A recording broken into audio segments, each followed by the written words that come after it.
हर अखबार में ये छप रहा है कि इंडिया चांद पर और पाकिस्तान गट्टन में। कितनी बड़ी बेइज्जती वाली बात है, शर्म क्यों नहीं आती हमें? जो मेरे क्योंकि इंडिया की तरफ से एक सक्सेसफुल लॉन्च हुआ है। इसरो इंडियन स्पेस एजेंसी ने सक्सेसफुल लॉन्च किया है SpaDeX. SpaceX B and SpaceX A satellites are separated. दोस्तों नमस्कार। जैसा कि आप जानते हैं, इसरो ने फिर एक कामयाबी का झंडा गाड़ दिया है। यही देखकर पाकिस्तानी मीडिया हैरान है। पाकिस्तानी मीडिया का कहना है भारत चांद पर है और हम गटर में हैं। यही देखकर पाकिस्तानी मीडिया हैरान रह गया है। दोस्तों वीडियो अच्छा लगे तो लाइक करना, चैनल को सब्सक्राइब करना। आइए देखते हैं पाकिस्तानी मीडिया क्या कह रहा है और कमेंट बॉक्स में अपना कमेंट करना। United states, China and Russia, अब इंडिया भी उस लिस्ट में आ चुका है जिसके पास ये कैपेबिलिटी है और जिसने ये अचीवमेंट हासिल की है कि उसने जो स्पेडेक्स स्पेस मिशन लॉन्च किया है, जिसके बाद इंडिया के पास ये कैपेबिलिटी आ जाएगी कि वो अपना स्पेस स्टेशन भी बना सके। तो देखिए, हम आपको बताते हैं इस लॉन्च के बारे में, जिसके बारे में हर जगह ये पब्लिश हो रहा है। CNN इस वक्त मेरे सामने ओपन है, बहुत सारे और दुनिया की वेबसाइट्स जिस पे बताया जा रहा है India launches it's first space docking mission.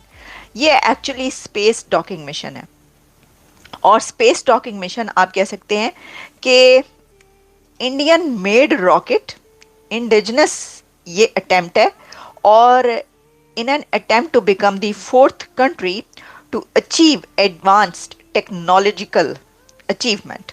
अच्छा, this mission called space docking experiment SpaceX lifted off from the Satish Dhawan Space Center in Andhra Pradesh state at 16:30 GMT और इसमें Indian Space Research Organisation ISRO जो है उनकी तरफ से पैगाम दिया गया और उनके चीफ की तरफ से भी मैसेज जो है मिला। लेकिन मुझे बड़ा ही ज़बरदस्त जो मैसेज लगा है वो अमित शाह का है और अमित शाह जी ने कहा कि Bharat paces to become the fourth nation to master space docking.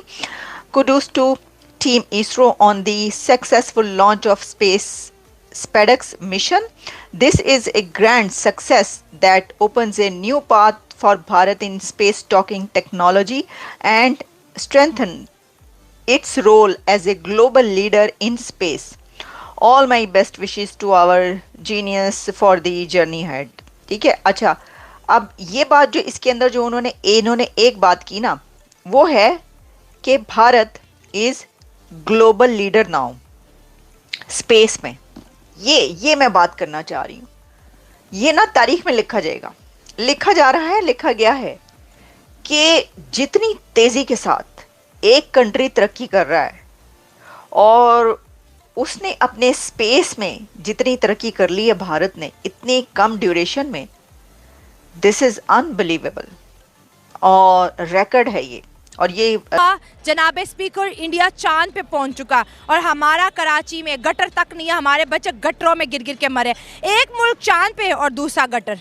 तो ये कितनी वियर्ड किस्म की एग्जांपल उन्होंने पार्लियामेंट के अंदर दी। साथ साथ उन्होंने कहा, मैं यहाँ पर फैक्ट्स के ऊपर बात कर रहा हूँ कि पड़ोसियों ने इतनी तरक्की कर ली कि वो चांद पर पहुँच चुके और हमारे मुल्क के जो है स्पेशली कराची शहर के अंदर गटरों पर ढक्कन तक नहीं है और बच्चे हमारे मर रहे हैं गटरों में डूब डूब के। इसके साथ साथ पानी के मसलों पर भी बात की। दोस्तों, हम पाकिस्तानी अवाम की तरफ बढ़ते हैं और जानते हैं उनकी राय कि वो क्या कहेंगे कि बार बार पार्लियामेंट के अंदर इंडिया को प्रेस क्यों किया जाता है। आज आपने पाकिस्तान के मेंबर ऑफ पार्लियामेंट की तो स्पीच सुनी होगी। सैयद मुस्तफ़ा कमाल कहते हैं कि इंडिया चांद पर पहुंच गया और हमारे बच्चे गटरों में, मतलब इंडिया चांद पे और पाकिस्तानी स्टूडेंट, पाकिस्तानी जो बच्चे हैं वो गटरों में जो है मर रहे हैं क्योंकि गटरों के ऊपर ढक्कन तक नहीं है। और ये हाल है जी रोशनियों का शहर जिसको हम किसी वक्त कराची कहा करते थे। साथ साथ उन्होंने ये भी कहा कि हमारे कराची में जो है कतरा पानी मौजूद नहीं है, नई सप्लाईज लाइन्स है ही नहीं है। और उन्होंने कहा कि मैं इंडिया की तारीफ नहीं कर रहा, मैं यहाँ पर कोई पॉइंट स्कोरिंग की बात नहीं कर रहा, लेकिन एक दफ़ा आप इंडिया को देखिए और फिर पाकिस्तान को देखिए, वो कहाँ खड़े हैं, वो चांद पे और हम गटर पे। एग्जैक्टली उन्होंने ये वाली बात तो बिल्कुल सही किया कि ज़मीन और आसमान का जिस तरह फ़र्क है ना, अब इंडिया और पाकिस्तान में इतना फ़र्क आ गया है। अच्छा। एक टाइम था जब हम इंडिया और पाकिस्तान जो है ना वो साथ साथ चल रहे थे, दोनों मुल्क। चाहे इंडिया के पास अपने वो बहुत ज़्यादा इन्वेस्टमेंट भी उधर आ रही थी, दुनिया जो है ना उनको सपोर्ट भी कर रहा था, लेकिन